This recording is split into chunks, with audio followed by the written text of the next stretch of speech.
Hey, everybody. Happy Wednesday, hump day. We're halfway through the week. And I'm here tonight with Alexia Gordon. So excited. And Alexia, usually I just start with turning it over to you, and you can talk about your main character, your series, introduce us to the books, whatever you'd like to tell us. Okay. Well, my name is Alexia Gordon, and I am the author of the Gethsemane Brown Mysteries. I don't know if you can see it there. I think my screen's a little frozen, so I'm hoping you're seeing it. It'll pop up, and it should. I mean, I can see it, but it is frozen. But we can hear you. Okay. I wrote a series of mysteries about Gethsemane Brown. She is a professional classical musician who gets stranded in Ireland, and through a series of adventures and misadventures starts solving mysteries, beginning with the death of the ghost who happens to live in the cottage that she moves into. So she's got a ghostly roommate who becomes the Watson to her Sherlock Holmes. Awesome. And just so that I don't say it, how does the ghost say their name? I say Amen. Amen. Okay. And that's based on the late Frank McCourt's pronunciation of it. I did go to an Irish baby name website and listened to the pronunciation of the names. Cool. Yeah, I really enjoyed this series. I just think that it's got such a unique premise. I mean, a classical musician is a really awesome premise, and I've never read a cozy like that before. So I think that that's really fun. Thank you. So have you always been a writer? Because I think I read that. Are you a physician? Yes, I'm a physician. Is my kind of regular job. But I was in primary care, family medicine for about 15 years, and then sort of moved away from the 100-hour work weeks of primary care into a job that gave me back my evenings and weekends. So then I had time to get back to my writing, which I had always done, sort of unofficially amateur since I was a kid. But I finally, once I had a more regular schedule, had time to devote myself to it seriously. And that's how I ended up getting a book published. Yeah. So do you have stories from when you were a kid, like tucked away, like the mystery of the big toe or something like that? Yeah, I keep finding them.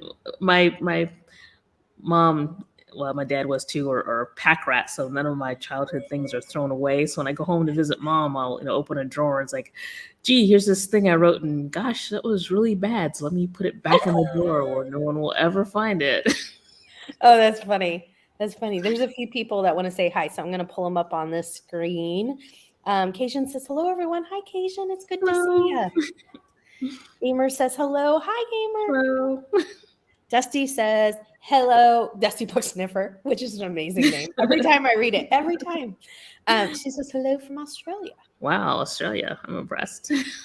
And Sonia says, hey, bestie. Hey, Alexa and chat friends. It's great to see y'all. Hi. And Melissa says, hi, everyone.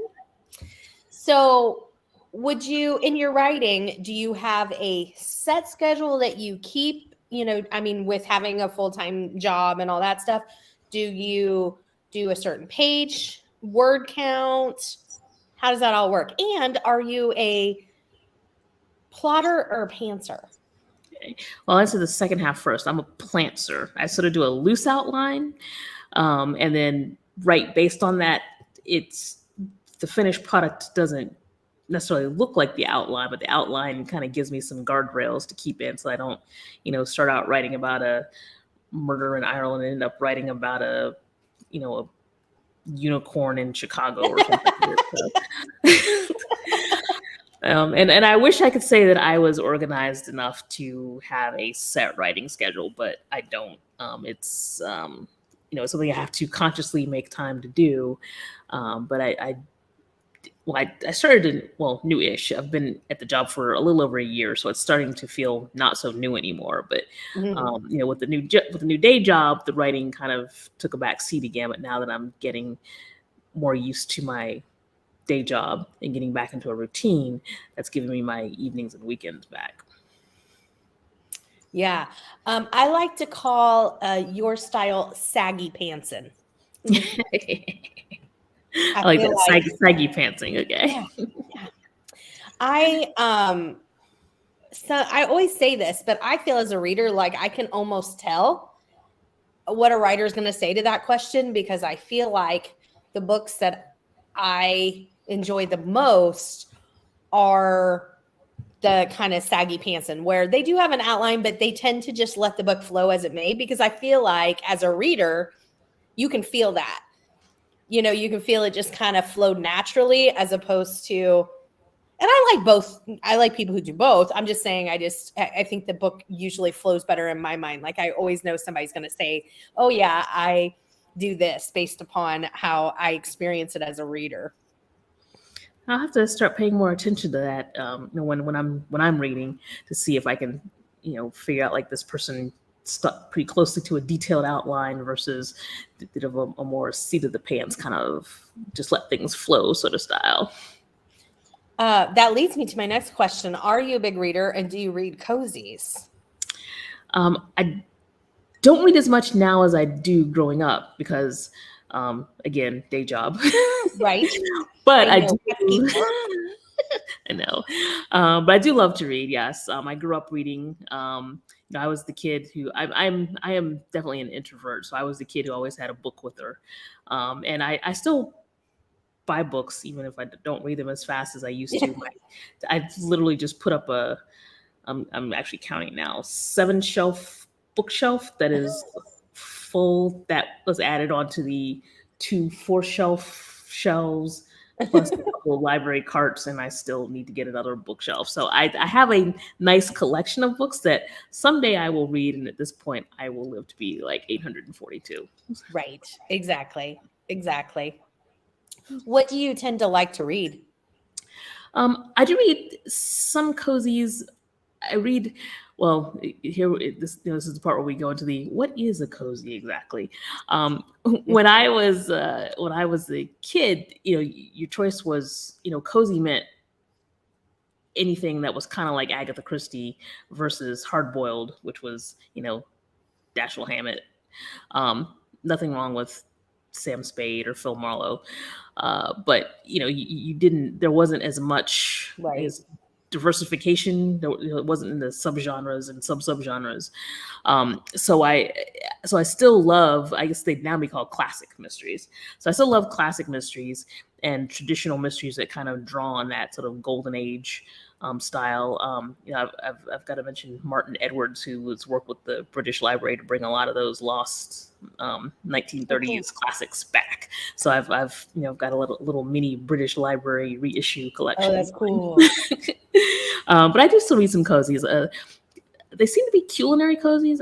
I like food. Food and mystery is a good combination. So like Mia Manansala and what's oh gosh, now of course I can't blanking on the names. Raquel Reyes. Valerie, who actually writes. She writes like a few series. So she writes dog mysteries, but she also writes like a bookstore mystery. And then her new one is the bakery one. Yeah, her new one's a food mystery. Patricia Sargent, who writes under a variety of names, but she has a food series. So yes, I do read some cozies and a lot of classic mysteries. Cool. I have another question, but somebody has a really good question that I was going to ask later. Good question, Cajun. Do you have a classical music background? I was wondering this too. How did you decide on that for the character? I am not a musician. I did take piano lessons from first grade through 12th grade, and Mom couldn't make me go anymore. So I learned to read music, but didn't have any actual talent. Playing piano for Sunday school was the extent of my performance. But I love music, including classical music. And actually, I was living in Dallas, Texas, in downtown Dallas, and happened to be within walking distance of the symphony hall. So I would go to listen to a lot of cool. classical concerts. And actually I had just moved down $2 from Alaska. I survived 3 years in Anchorage, Alaska. Wow. Realize I hate winter. It's not Sorry a if place to anybody live. is listening from Alaska. You can keep your winters. However, they have an excellent symphony orchestra, which helped keep me sane because I don't do outdoor sports. Actually, I don't do sports. Period. But winter is also symphony season. For the folks who don't want to go snowshoeing and skiing, they've got an excellent symphony, and that's actually where I really first got into classical music. They had a very creative music director who's unfortunately passed away, but he would do things like one of the most popular things was they'd have like a silent movie, and the orchestra would do the score to the silent movie.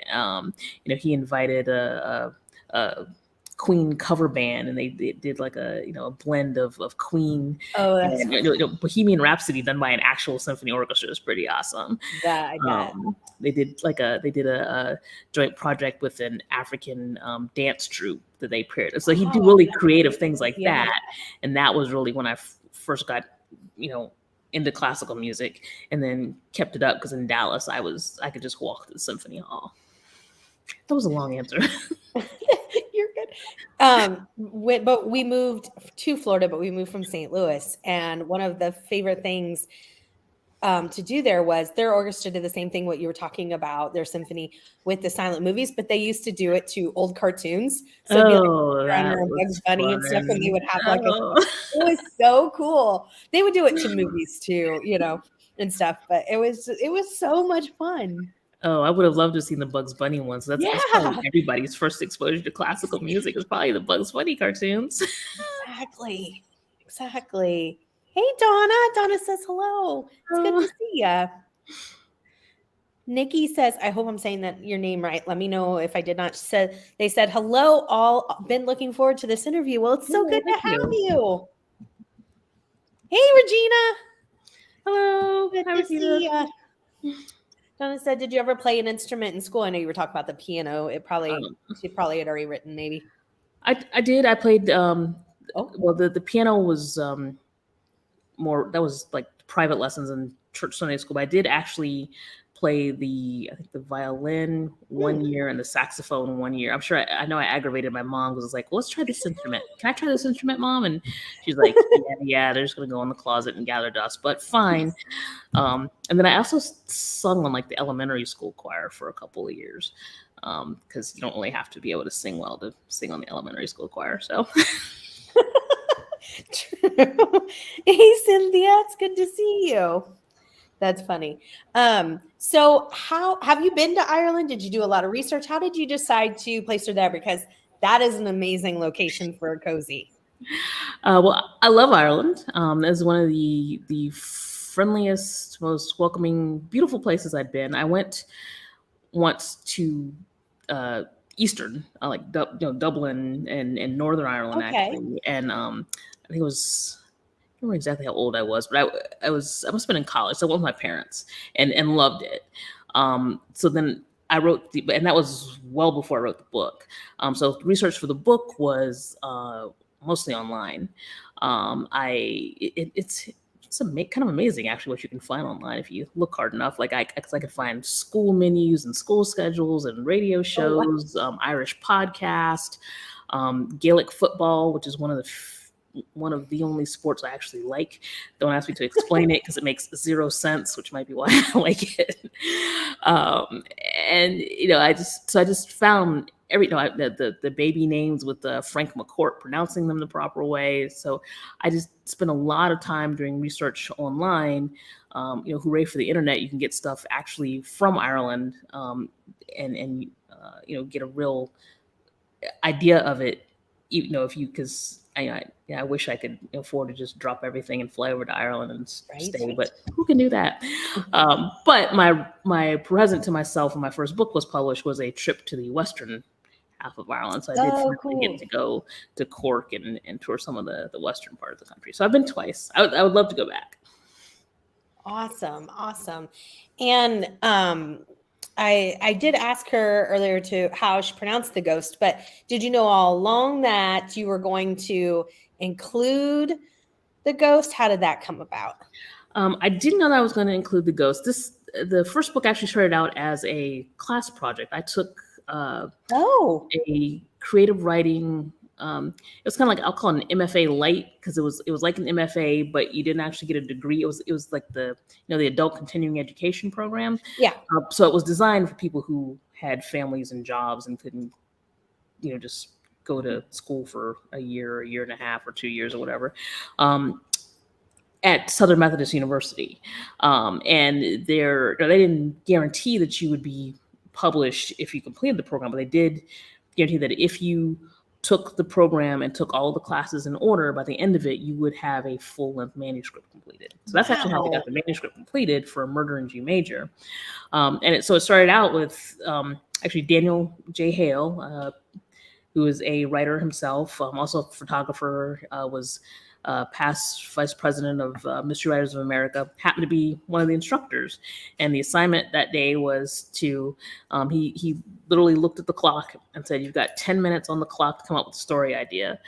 And so, it's amazing what you can think of when you've got a really tight deadline. And so I came and say, okay, I like Ghost, like Ghost of Mrs. Muir. I like Agatha Christie, and I like Ireland, so I could put those all together. So I think it was that, and then something sci-fi, and the ghost was the one that I was able to explain the best. So that's actually how it started, and it grew from there. Wow, what an interesting start. That is a really cool story. So earlier when we were talking about like your reading and stuff like that, I wanted to ask, do you think that you would make a good sleuth yourself? I think I might make a good sidekick. I like to look stuff up and get the details, and I'm also good at doing the reality checks for the big idea people. But I don't know that I would do the necessarily want to be the face of things, and so I would make a better Watson than a Holmes, or a better Archie Goodwin than a Nero Wolfe. I always thought that I would, and then like I never figure out the killer. Like it can be a blinking light above their head, and I'm like, oh, it might be that person over there. My only chance of getting it right, and I've just decided that this is what I do, is suspect everybody. I don't care who you are until you have a alibi. I'm putting you on the list, because then I have to be right at some point. True. This works. Y'all did it. Yeah, exactly. And I feel like I can brag that I do always figure out who the victim will be. Well, that's a talent. Sometimes you're not even sure. It's like, oh, really? Wow, I didn't think they'd kill that person.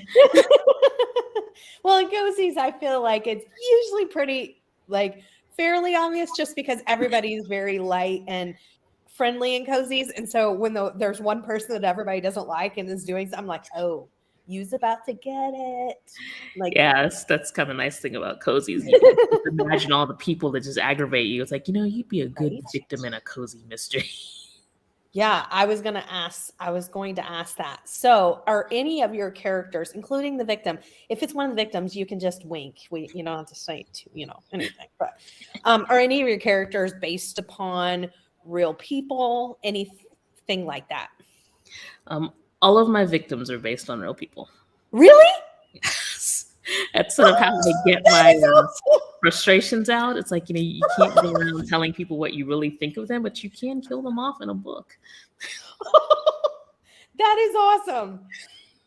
Oh my gosh, that is too funny. I did have an author, I don't remember who it was. They told me that the reason that mystery authors have such long-standing marriages is because every time they get mad at their spouse, they just kill them off in the book, and then they feel better. Like, okay, well, whatever works. That's cheaper than marriage counseling. Right. I mean, some people pick counseling, some people, pick, death. I think that's funny. But so that is so funny. Are any of your other characters, your main characters, any of them based off you or anybody that like family wise or anything like that? My sleuth is sort of wish fulfillment me. I mean, she can do the things that I would enjoy doing but can't do. So she's not me, but she's like, I kind of, I want to be her when I grow up. Right. But yeah, and the others, they're occasionally like a side character will be sort of, might be inspired by, I'll take a few traits from a person here, a few traits from a person there. The series regulars for the most part aren't based on anyone specific, but sometimes some of the peripheral characters, side characters are. Yeah.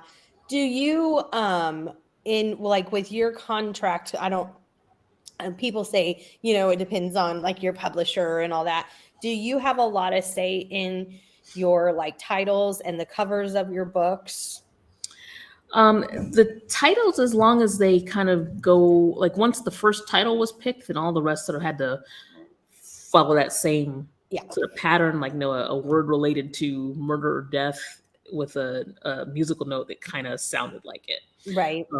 The covers were all by a cover designer, but the titles, as long as I went with that pattern, I could pick.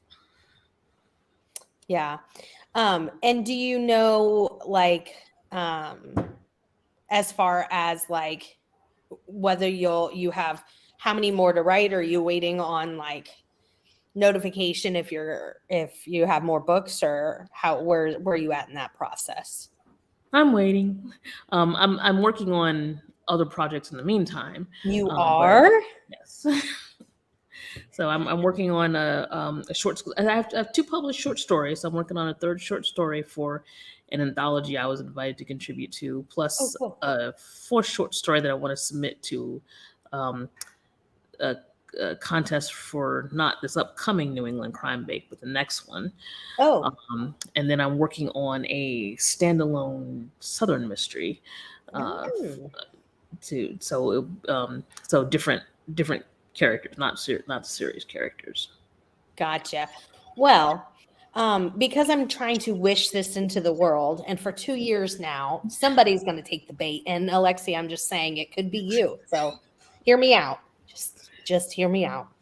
I'm thinking a cozy that takes place at an amusement park or a traveling carnival. I could see, like, traveling carnival honestly make me think kind of noir. I could see a noir series. Cozy noir, because traveling carnivals are very noir. There's some of the best. Like there's the movie Freaks from like 1930 something, which despite the title is actually an excellent movie. And it's one that might keep you up at night. And what was the one? Something Wicked This Way Comes. Actually, even Big was kind of related to a carnival. Yeah. I do like Big, but I am the like biggest scaredy cat in the world. Like, I mean, like I'm pretty much at the spice level of scaredness is like the Great Pumpkin, like Charlie Brown, like anything past that. And see, the problem is I think, oh, well, it sounds fun, but sleep is also fun. And I need and so I choose sleep. But I'm just saying, I'm just putting it out into the world, and eventually somebody's going to say, ooh, an amusement park cozy. I'm going to write that. Yes, I could see it. I could see an amusement park cozy series. There are actually a surprising number of.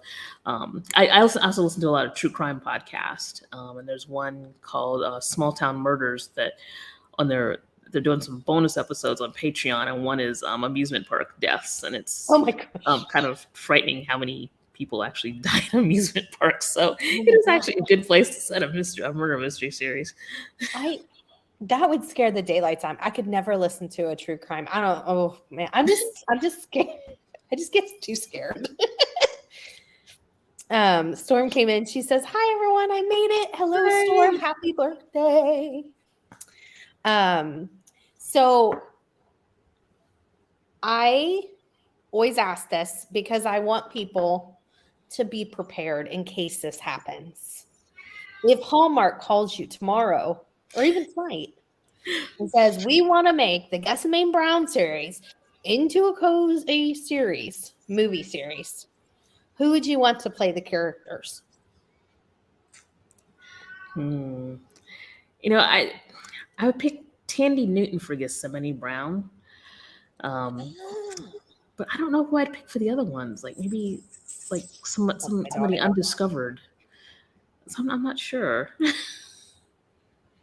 Yeah. I feel like now you're going to be prepared. You can research it because, if they call, you want to have these already in your mind, because I'm sure when Hallmark calls and says, "Hey, we're thinking about doing this," they're going to ask you who they want to play the characters. But I'm just saying, it's better to be prepared.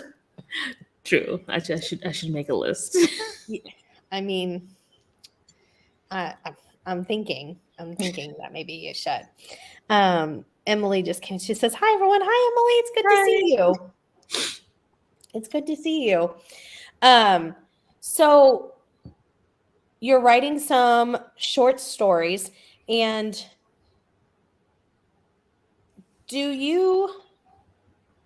we talked about your writing schedule, but do you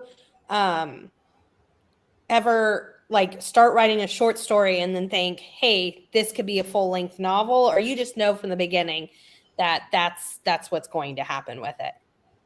I kind of know from the beginning, because I actually honestly find short stories more difficult to write because you have to be concise and compact, and every word has to count. I mean, there's no room for fluff in a short story.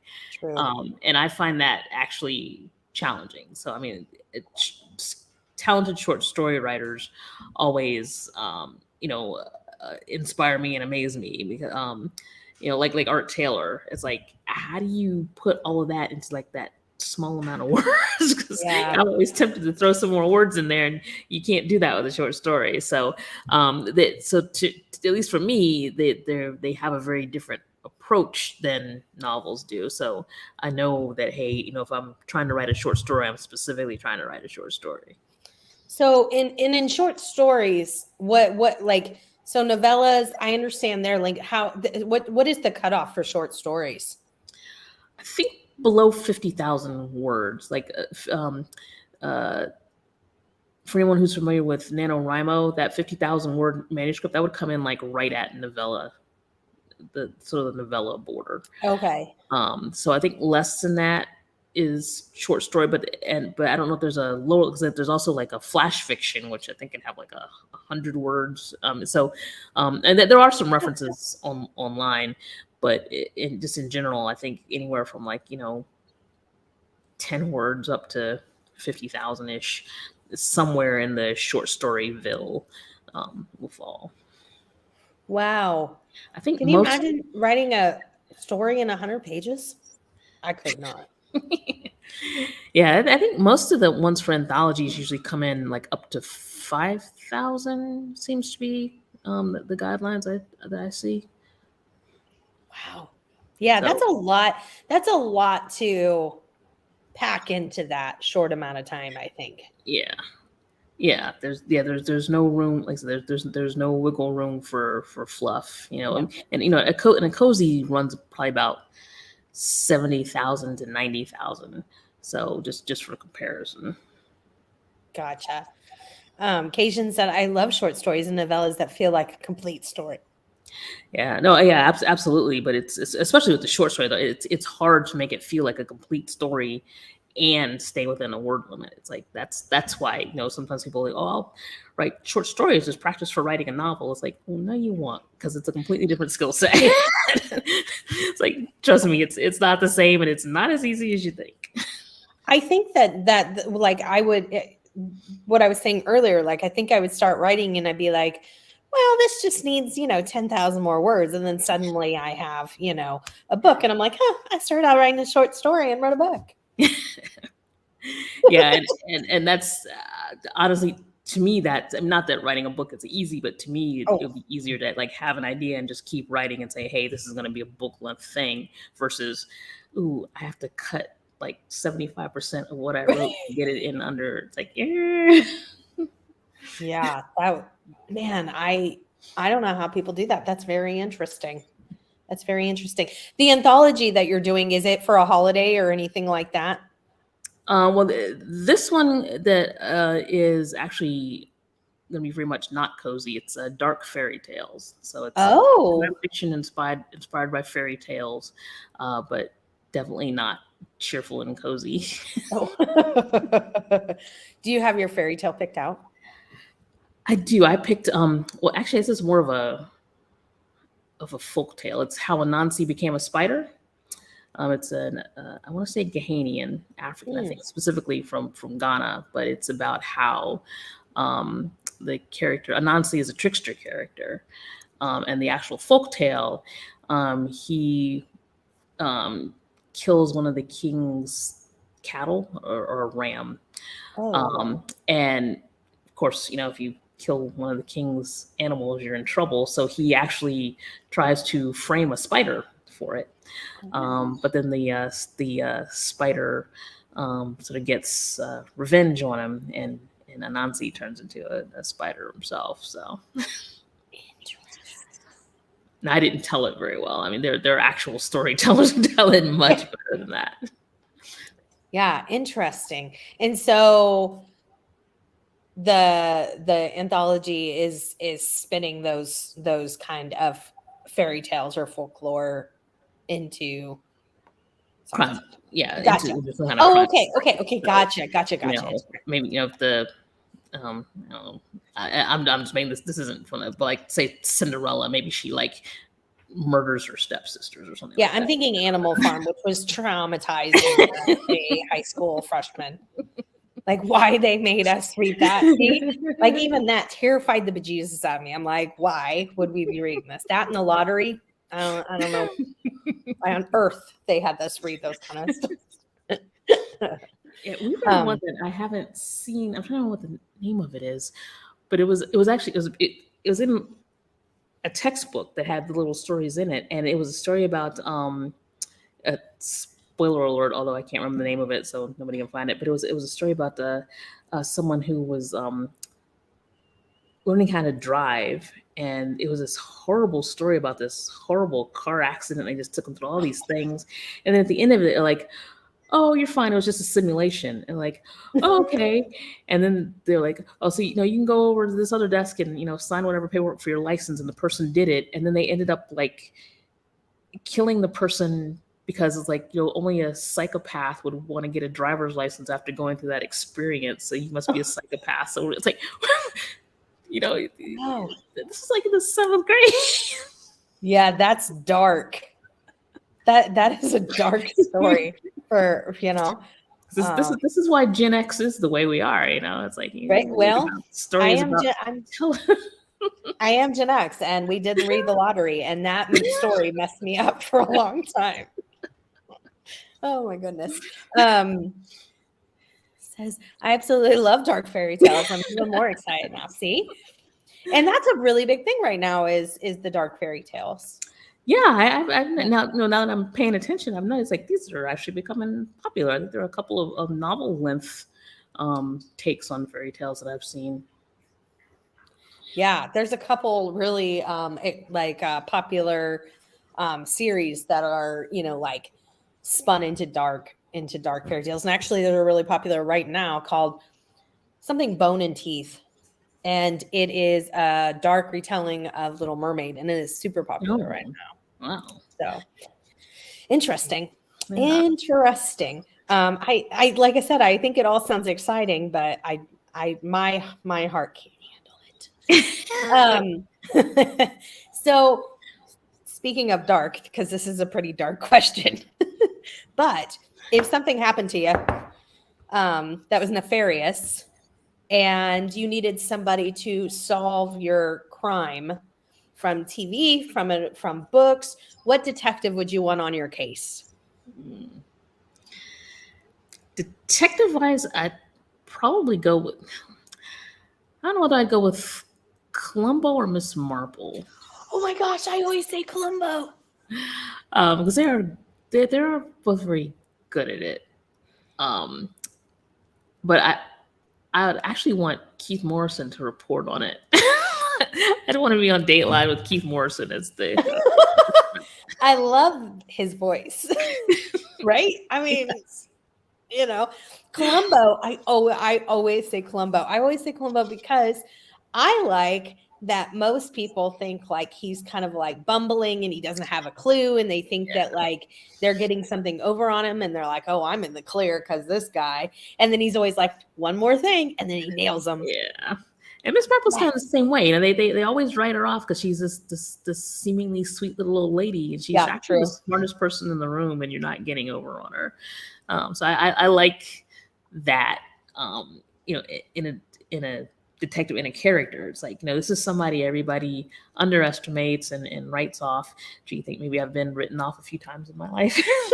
You know, but they're actually, you know, on their toes, and they're picking things up, and they're not flashy, but they're paying attention, and they're smart, and they're going to get you, so you're not actually getting away with anything. Yeah. If you were a sleuth yourself, what animal would you want for your sidekick? You have to have an animal sidekick in cozies. This is true. So could I have a cat and a dog? Are you allowed to have one of each? Yeah, why not? Of course. I'd probably have like a little merriment of. I'd have a small cat and a big dog. Yeah.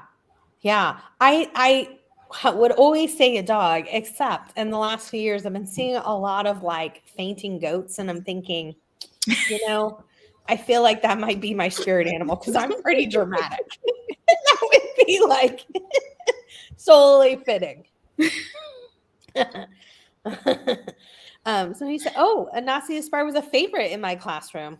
Oh, cool. I'm glad to hear that. I'm sure you probably told it to your students better than I just told it here. So so there are currently 5 books out, correct? Yes.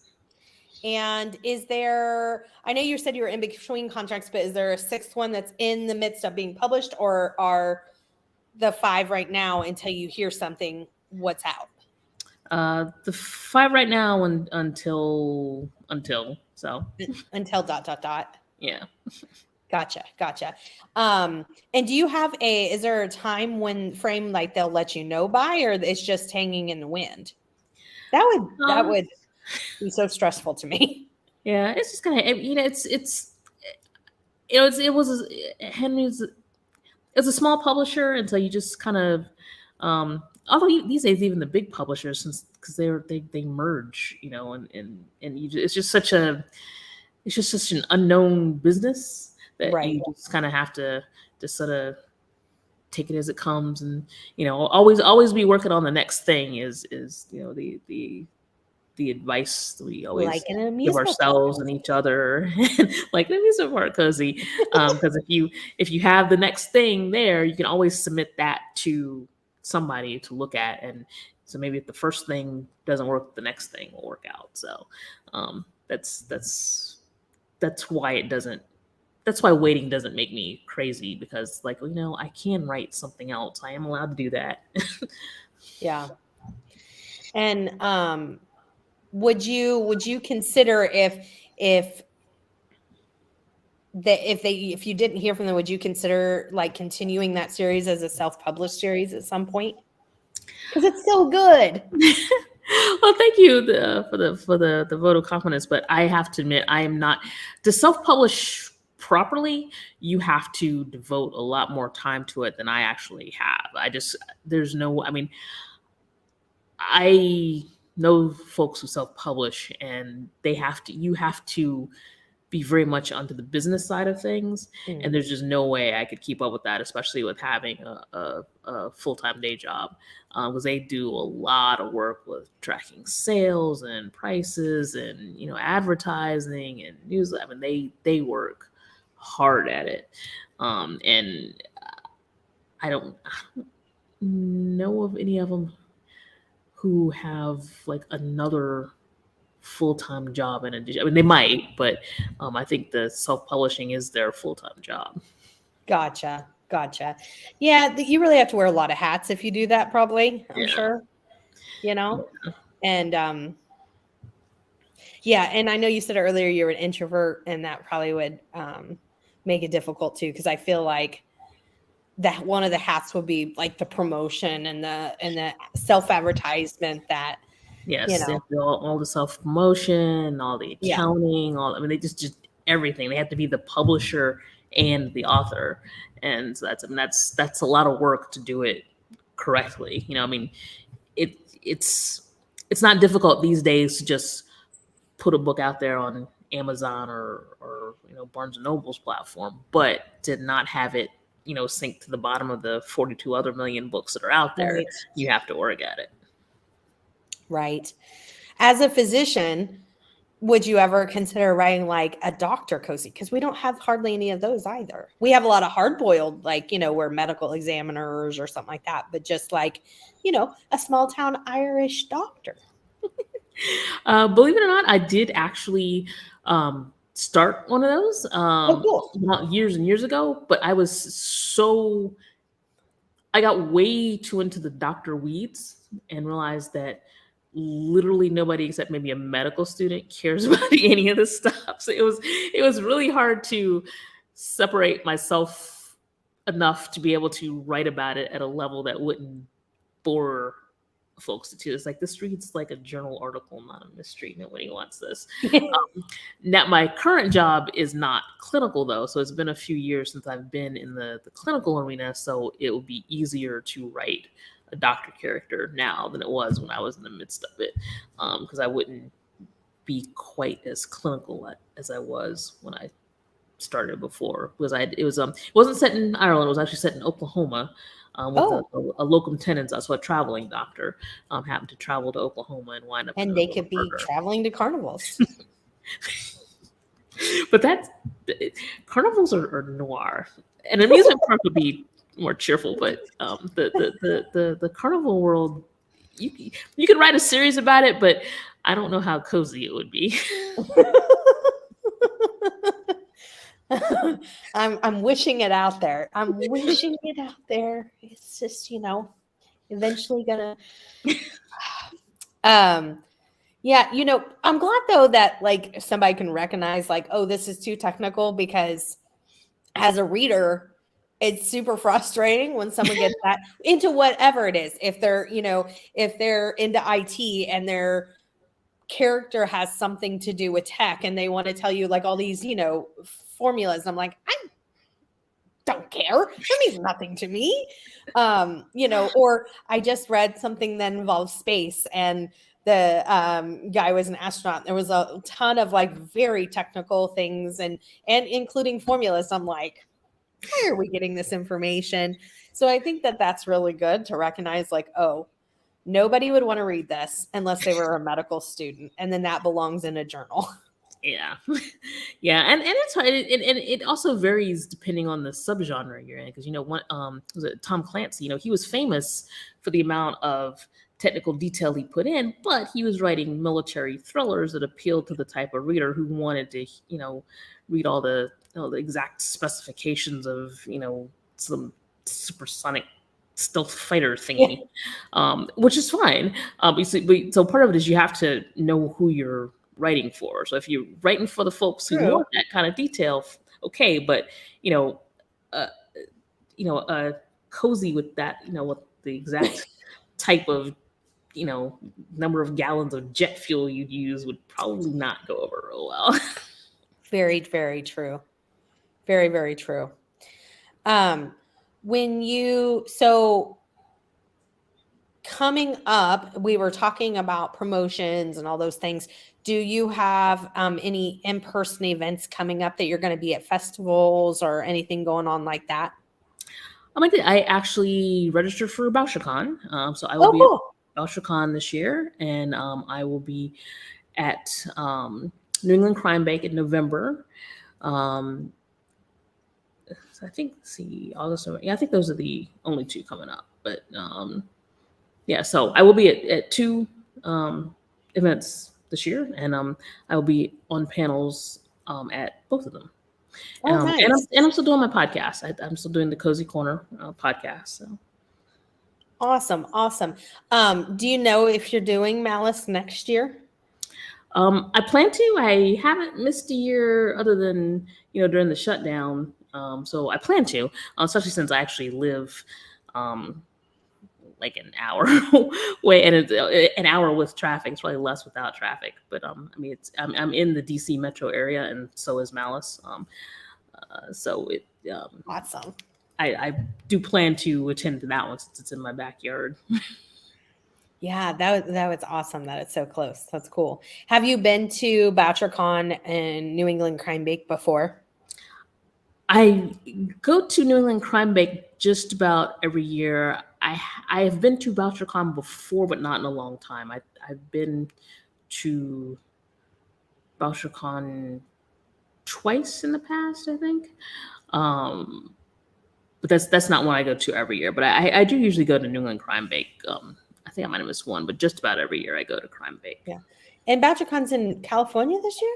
Yeah, this year it's in San Diego. That's one of the ones that moves around to different cities each time. Yeah, because I think next year it's in Nashville, right? I think Nashville or New Orleans, or it was in New Orleans, and that one was canceled. That one was canceled because I was going to go the year that it was canceled in New Orleans. Yeah, I think I'd read that it was coming to Nashville. Sonia said, or Alexia, do you read cozies? If so, some of your favorites. Yes, I do. Some of my favorites would be Valerie Burns, who writes as VM Burns, Raquel Reyes, Mia Manansala, Patricia Sargent, who I think most of her cozies are written as Olivia Matthews. And have you read? I'm sorry to interrupt you. Go ahead. Oh, no, go ahead.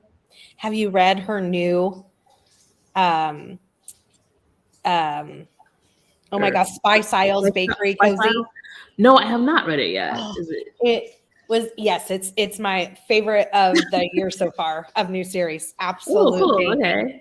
I absolutely loved it. I can't wait for number 2. It's already, number 2 just came out. Well, it came out in May. I haven't read it yet. Oh my gosh, I'm so excited for it. I highly recommend it, especially because you said you were a food cozy person. Yes, I will get that one on my list. Yeah. It's really good. I haven't read anything she's wrote by Patricia Sargent because I've always read Olivia Matthews, but I'm gonna have to check out the other ones because I really liked her writing. Yeah, I think the Patricia Sargent is mostly romance. Oh, well, that's so for folks who like romance, look for Patricia Sargent. Yeah. Cajun said, just added your podcast to my subscriptions. I love listening to podcasts while I'm working on reports and queries. Oh, thank you very much. And you said it's the Cozy Corner. Yes. And where can people find you? And I will add all of the things that you list, including like the podcast name and all that, to the description. I can add it 1 hour after it's uploaded. So I can add like where to find, Alexia, and then I can put all of the things. So as far as like social media and all those things, what are the ways that you prefer? Well, I'm on Instagram, Alexia Gordon author, and I'm on Facebook, which I think is Alexia Gordon author. Might be Alexia Gordon writer on Facebook. I admit I am no longer on the bird thing anymore. I think at that point, I don't know very. Yeah. Yes, but Instagram is still good. I also have an Instagram for my podcast called The Cozy Corner podcast, and the podcast is available on Apple, Spotify, I think iTunes. It wasn't Stitcher, but Stitcher's either going away or went away. Oh. their Sirius XM owns it, and they're doing something different. So, but it is definitely on Spotify, Apple, and Google for the available there. And can you tell us what like the Cozy Corner more a little bit about it? Because I'm gonna go and subscribe after we're done because I hadn't heard of it. Yes, I actually kind of do this. I interview authors who write cozies and traditional mysteries and historical mysteries. So the overlying theme is that they do not have any explicit sex or violence. So it's a good way to if there's find out what the person is working on. So if there's somebody like, maybe I'd like to try this. I try and get them to tell a little about the book and the things that went into the book, so people to help people decide, like, I think I would like to read this. Kind of a sort of listen before you buy kind of thing. So, and hopefully introduce people to some new authors. So, yeah, no, that's awesome. That's awesome. Oh, Cajun said it's also it's on Audible. Oh, cool. Okay, so it's on Audible. Thank you. And it might be on Amazon Prime because Amazon Prime has some kind of podcast thing for people who subscribe to it, but I haven't actually checked there. So, but it's good to know it's on Audible. I like, because audiobooks are also actually my series is also on Audible, but I like audiobooks. So I'm glad I do too. I have to, because I used to only read physical, but now it's been a while because I had such problems with my eyes in the last few years, like beyond like I've worn glasses forever, but I had some stuff that kind of, and so I'm all either ebook or majority audio, because ebook, even if I stare at a screen all day at work, I can't come home and read my ebook that's easily anyway. So audio is a great addition. And so I'm really liking that we're starting to get more and more books released on audio. That makes me very happy. That is so cool. I did not know you had a podcast. And I think that is great because, I love introducing people to new books. People will say to me, they'll say like, my TBR, or I bought 5 books because of you. I'm like, my work here is done. I'm like, you expect me to be remorseful, but I'm not. No, I'm kidding. Like, yay! Exactly. I wouldn't get half of what I read without audiobooks. Yeah. I do think that, and I think everybody says this, but a good narrator is like, you have to have that. A good narrator is like gold. Yes. I will say, for anybody who would like to try short stories but isn't sure about them, audio short story, because a lot of the short stories were actually written to be listened to be heard, Gotcha. in oral form. So that is actually a good way to listen to short stories and see if that's something that you like, because it doesn't take a huge time commitment, and you can sometimes hearing it makes it easier than trying to read it on the page. So that's something that folks could consider if they want to check out short stories. Yeah, that's a fair point, because then I feel like short stories being read makes more sense in my head too, because I feel like you really need to sell something that's that short, and it seems like it would. I don't know. I just makes sense. Sonia said, and I linked it for a lot of the books I have to load and read. Absolutely. Congratulations. Before we wrap up, so all 5 of your books are out. They're all available in audio. I will put all of the things, including Cozy Corner, which I'm getting ready to go subscribe to, because I think that is awesome. How often do you do podcasts? I try to do 2 a month. Okay. Sometimes I get a little bit behind, but I try to do 2 a month. Every now and then I have a bonus, like I'm going going to have a bonus. I just interviewed Ellen Byron, another Yes. famous, prolific cozy author, but she is hosting an event called Cozies and Cocktails at BoucherCon. So I interviewed her about that upcoming event. So if anybody's going to BoucherCon, please come. It's free.